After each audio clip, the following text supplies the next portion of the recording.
Hi guys, welcome to the channel Smart Study with Tasween. Please do like, subscribe and share to your friends. Today we are discussing Malayalam model question papers of first terminal examination of SCRT class 3rd. So let's have a discuss. നിർദ്ദേശങ്ങൾ താഴെ കൊടുത്തിരിക്കുന്ന 6 പ്രവർത്തനങ്ങളിൽ ഒന്നാമത്തെ പ്രവർത്തനത്തിന് നിർബന്ധമായും ഉത്തരം എഴുതണം. 2 മുതൽ 6 വരെയുള്ള പ്രവർത്തനങ്ങളിൽ 4 പ്രവർത്തനത്തിന് മാത്രം ഉത്തരം എഴുതിയാൽ മതി. പ്രവർത്തനം 1 ഉത്തരം എഴുതുക. ഗദ്യഭാഗം വായിച്ച് താഴെ കൊടുത്തിരിക്കുന്ന ചോദ്യങ്ങൾക്ക് ഏറ്റവും യോജിച്ച ഉത്തരം തെരഞ്ഞെടുത്ത് എഴുതുക. ടോൾസ്റ്റോയുടെ മുന്തിരിങ്ങ എന്ന കഥ കൂട്ടുകാർ പഠിച്ചല്ലോ. ഇതാ മറ്റൊരു മുന്തിരിങ്ങ കഥ. നല്ല പഴുത്ത മുന്തിരിങ്ങയുടെ മണം. കൊതിയൻ കുറുക്കന് സന്തോഷമായി. അവൻ്റെ വായിൽ വെള്ളം മുറി. അവൻ പമ്മി പമ്മി മുന്തിരിത്തോട്ടത്തിലെത്തി. മുന്തിരിക്കുലയെല്ലാം വളരെ ഉയരത്തിലാണ്. എങ്ങനെ കിട്ടും? കുറുക്കന് ഒരു എത്തും പിടിയും കിട്ടിയില്ല. കൊതിയാണെങ്കിൽ അടയ്ക്കാനും വയ്യ. അവൻ മുന്തിരിക്കുലയ്ക്ക് നേരെ പലവട്ടം ചാടി. എത്ര ചാടിയിട്ടും രക്ഷയില്ല. അവസാനം നിരാശനായ അവൻ സ്വയം പറഞ്ഞു, മുന്തിരിങ്ങ ഭയങ്കര പുളിയാണ്. ഫസ്റ്റ് ക്വസ്റ്റ്യൻ, പതുങ്ങി പതുങ്ങി എന്ന അർത്ഥത്തിൽ കഥയിൽ പ്രയോഗിച്ച പദം ഏത്? എത്തും പിടിയും, പമ്മി പമ്മി, വെള്ളമുറി, അടയ്ക്കാൻ വയ്യ. ആൻസർ പമ്മി പമ്മി. സെക്കൻഡ് വൺ, വായിൽ വെള്ളമുറി എന്ന പ്രയോഗം കൊണ്ട് സൂചിപ്പിക്കുന്നതെന്ത്? എ നിരാശനായി, ബി ദാഹം കൊണ്ട് വലഞ്ഞു, സി ക്ഷണിതനായി, ഡി കൊതിയായ. ആൻസർ ഡി കൊതിയായ. തേർഡ് വൺ, താഴെ പറയുന്നവയിൽ കഥയിൽ ഇല്ലാത്ത വാക്ക് ഏത്? പലവട്ടം, സന്തോഷമായി, പഴുത്ത, കലശലായി. ആൻസർ കലശലായ. നാലാമത്തെ ക്വസ്റ്റ്യൻ, സ്വയം പറഞ്ഞ് എന്നതിന് പകരം ഉപയോഗിക്കാവുന്നത് എന്ത്? ഫസ്റ്റ് വൺ, എ ഓപ്ഷൻ തനിയെ പറഞ്ഞു, ഉറക്കെ പറഞ്ഞു, പതുക്കെ പറഞ്ഞു, പിറുപിറുത്തു. ആൻസർ തനിയെ പറഞ്ഞു. ഫിഫ്ത്ത് വൺ, ഈ കഥയ്ക്ക് യോജിക്കുന്ന പഴഞ്ചൊല്ല്. ആൻസർ കിട്ടാത്ത മുന്തിരിങ്ങ പുളിക്കും. നെക്സ്റ്റ് ക്വസ്റ്റ്യൻ, താഴെ കൊടുത്തതിൽ ഏതാണ്? ആ ഓപ്ഷൻസ് ആണ് ആ പഴഞ്ചൊല്ലിന് കൊടുത്തിരിക്കുന്ന. താഴെ കൊടുത്തതിൽ ഏതാണ്? എടുത്തുചാട്ടം, മിടുക്കു കാട്ടാൻ, എ ഓപ്ഷൻ. ബി ഓപ്ഷൻ എടുകുടുക്കെ ചോറും കറിയും, സി ഓപ്ഷൻ കിട്ടാത്ത മുന്തിരി പുളിക്കും, ഡി ഓപ്ഷൻ എങ്ങനെ വീണാലും മൂക്കുമേലെ. ആൻസർ ഈസ് കിട്ടാത്ത മുന്തിരി പുളിക്കും. പ്രവർത്തനം 2, പത്രവാർത്ത. കറുകപ്പുൽ മൈതാനത്ത് കാനനോത്സവം നടക്കുകയാണ്. ഫാഷൻ ഷോ, പാട്ടുമത്സരം, നൃത്തം, അമറൽ മത്സരം തുടങ്ങി വിവിധ പരിപാടികൾ അരങ്ങേറി. കുഞ്ഞിക്കുരുവി കലാമേളയുടെ അധ്യക്ഷത വഹിച്ചു. ചിന്നക്കുയിൽ കൺവീനറായി. അതിൽ ഫസ്റ്റ് ക്വസ്റ്റ്യൻ, ഈ പരിപാടിയെക്കുറിച്ച് പിറ്റേ ദിവസത്തെ വനശബ്ദം പത്രത്തിൽ വന്ന വാർത്ത തയ്യാറാക്കുക. പാഠഭാഗത്തെ സൂചനകൾ കൂടി പ്രയോജനപ്പെടുത്താമല്ലോ. ബി സെക്കൻഡ് ക്വസ്റ്റ്യൻ, കൂട്ടത്തിൽപ്പെടാത്ത പദം ഏത്? വനം, കാനനം, കാട്, തരു. ആൻസർ തരു. അപ്പോൾ പത്രവാർത്ത വായിക്കാം.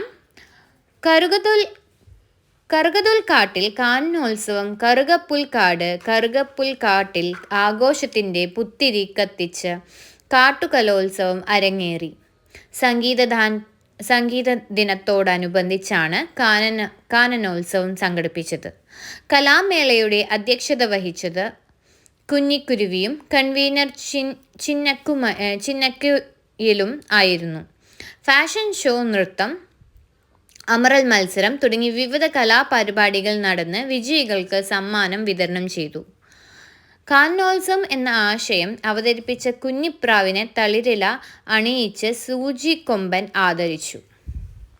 അപ്പോൾ നമ്മളൊരു പത്രവാർത്ത എഴുതുമ്പോൾ റിപ്പോർട്ടായിട്ടാണ് എഴുതേണ്ടത്. ആദ്യം അതേതാ പ്ലേസ്, എന്താ നടന്നതെന്ന് എഴുതിയ ശേഷം നമ്മൾ അതിൽ ഇങ്ങനെ നടന്നു, ഈ ദിവസമാണ് നടന്നത്, ഇത്ര മണിക്കാണ് നടന്നത്, ഈ പ്ലേസിൽ വെച്ചാണ് നടന്നത്, അതും കൂടി ഉൾപ്പെടുത്താം കേട്ടോ നമുക്ക് വേണമെങ്കിൽ എഴുതുമ്പോൾ.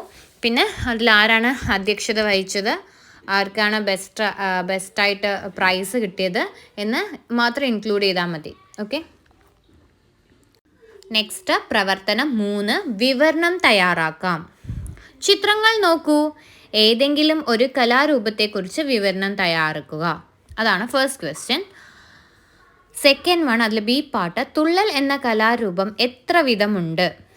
ആൻസർ 3 വിധമാണ്. ഫസ്റ്റ് വണ്ടെ റിപ്പോർട്ടാണ് നമ്മൾ പറയുന്നത്.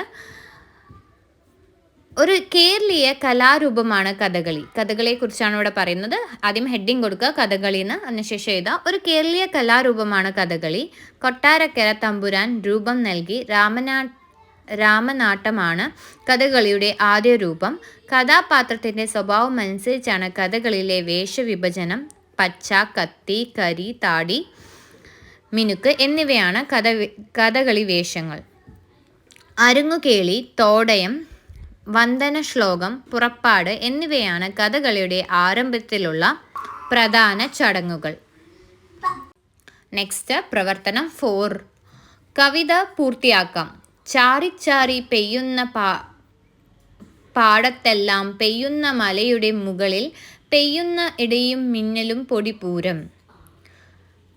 4 വരി കൂടി ചേർത്ത് കവിത പൂർത്തിയാക്കൂ എന്നാണ് പറഞ്ഞിരിക്കുന്നത്. അപ്പോൾ ചാറിച്ചാറി പെയ്യുന്ന പാടത്തെല്ലാം പെയ്യുന്ന മലയുടെ മുകളിൽ പെയ്യുന്ന ഇടിയും മിന്നലും പൊടിപൂരം.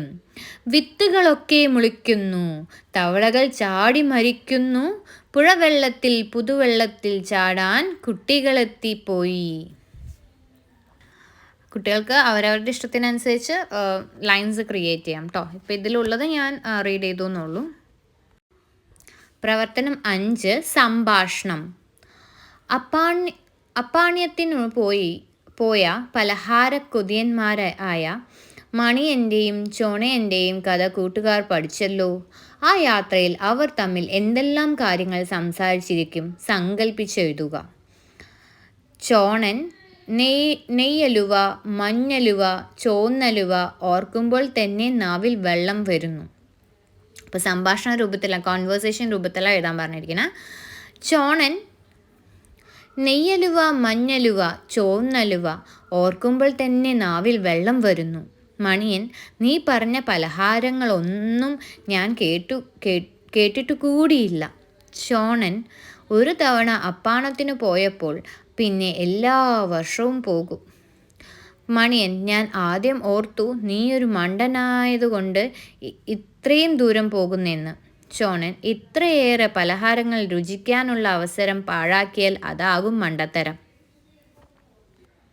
പ്രവർത്തനം 6, നോട്ടീസ്. ഹരിതകർമ്മ സേനാംഗങ്ങളെ ആദരിക്കുന്ന ചടങ്ങ് നിങ്ങളെ സ്കൂളിൽ സംഘടിപ്പിക്കുന്നു എന്ന് കരുതൂ. അതിൽ ഫസ്റ്റ് ക്വസ്റ്റ്യൻ, ഈ പരിപാടിയുടെ നോട്ടീസ് തയ്യാറാക്കുക. സെക്കൻഡ് ക്വസ്റ്റ്യൻ, പ്ലാസ്റ്റിക്കിനു പുറമെ ഹരിതകർമ്മ സേനാംഗങ്ങൾ ശേഖരിക്കുന്ന 2 വസ്തുക്കളുടെ പേര് കൂടി എഴുതുക. എന്തൊക്കെയായിരിക്കും? പ്ലാസ്റ്റിക് ബാഗുകൾ, ചെരുപ്പുകൾ. ഇനി ഹരിതകർമ്മ സേനകളെ എങ്ങനെ ആദരിക്കുന്നു എന്ന് എഴുതാനാണ് പറഞ്ഞിരിക്കുന്നത്. നമ്മുടെ നാടിനെ ശുചിത്വമുള്ള നാടാക്കി മാറ്റാൻ പ്രവർത്തിക്കുന്ന ഹരിതകർമ്മ സേനാംഗങ്ങളെ ആദരിക്കുന്ന ചടങ്ങ് 2024 ഓഗസ്റ്റ് 15 മാനംവെട്ടം UP സ്കൂളിൽ സംഘടിപ്പിക്കുകയാണ്. നമ്മുടെ മണ്ണും വെള്ളവും മലിനമാക്കാതിരിക്കാനും ഈ ഭൂമിയിലെ ജീവജാലങ്ങൾക്ക് ജീവിതം സ്വാഭാവികമായി നിലനിർത്താനും ഹരിതകർമ്മ സേനകൾ ചെയ്യുന്ന സേവനം വിലമതിക്കാനാകാത്തതാണ്. ഈ ചടങ്ങിൽ സംബന്ധിക്കാൻ ഏവരെയും സ്നേഹപൂർവ്വം സ്വാഗതം ചെയ്യുന്നു. അപ്പോൾ ഇതിൽ ചിലപ്പം പോസ്റ്റർ വേണമെങ്കിലും ചോദിക്കാം. അഗെയിൻസ്റ്റ് പൊല്യൂഷനെ കുറിച്ചുള്ള പോസ്റ്റർ നമ്മൾ ടെക്സ്റ്റിൽ കുട്ടികൾ പഠിച്ചിട്ടുണ്ട്. ആ പോസ്റ്റർ വേണമെങ്കിലും ചോദിക്കാം. ഇതിലിപ്പോൾ എഴുതുമ്പോൾ ജസ്റ്റ് നമ്മുടെ ഡേറ്റ്, മെയിനായിട്ട് നോക്കേണ്ട ഡേറ്റ്, ടൈം, പ്ലേസ് അതൊക്കെ ഉണ്ടാവണം. പിന്നെ നമ്മൾ എന്തിനു വേണ്ടിയിട്ടാണ് ഇത് ചെയ്യുന്നത്, അപ്പോൾ എല്ലാവരെയും സ്വാഗതം ചെയ്യുന്നു പറഞ്ഞിട്ട് ഒരു 3-4 വാക്കിൽ, ഒരു 3-4 ലൈനിലോ അല്ലെങ്കിൽ 5 to 5 ലൈൻസിലോ അവസാനിക്കുന്ന പോലെ ചെയ്താൽ മതി. ഓക്കെ. അപ്പോൾ പോസ്റ്റർ ഇതിൻ്റെ ഒന്ന് നോക്കണേ. ഇതോടെ മലയാളം ക്വസ്റ്റ്യൻ പേപ്പർ കഴിഞ്ഞിരിക്കുന്നു. മോസ്റ്റ്ലി ഒരു നമ്മൾ 3 to 4 ക്വസ്റ്റ്യൻ പേപ്പേഴ്സ് നോക്കിയിട്ടുണ്ട്. അപ്പോൾ എല്ലാവരും നന്നായി എക്സാം എഴുതുക. ഇത് മലയാളം കൊട്ടാരക്കര സ്കൂൾ പത്രത്തിൻ്റെ ക്വസ്റ്റ്യൻ പേപ്പറാണ് കേട്ടോ. അപ്പോൾ നമ്മൾ ജസ്റ്റ് ഡിസ്കസ് ചെയ്തു എന്നുള്ളൂ question paper. That's all. So please do like, subscribe and share to your friends. All the best for your exam. Thank you. We'll be doing max model question papers in the next video. Thank you.